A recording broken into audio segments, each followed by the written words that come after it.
Bagaimana uruskan jenazah bayi yang mati dalam kandungan, mati dalam perut, bayi yang sudah cukup sifat tapi masa keluar memang dah mati dan tidak ada tanda hidup. Baik. Bagus soalan, jarang orang tanya.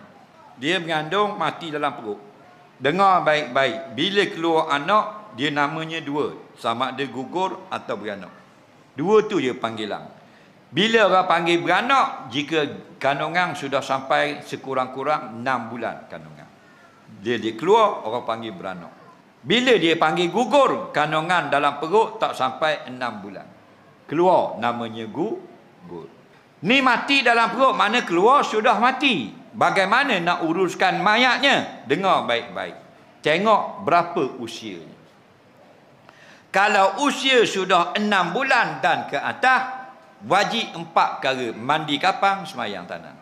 Kalau tak sampai lagi 6 bulan, tapi keluar itu ada tanda hidup. Seperti bergerak, jari tik tik tik tik tik tik, baru mati. Faham? Mandi kapang, semayang tanam. Atau tak gerak jari, bersuara. Nah, kejap, brim, mati lalu. Lagi. Miracle, ajaib yang budak tu. Nah, bayi bring orang panggil. Faham? Nah, lepas kata bring, mati lalu. Makna ada nyawa sekejap. Mandi kapang, semayang tanam.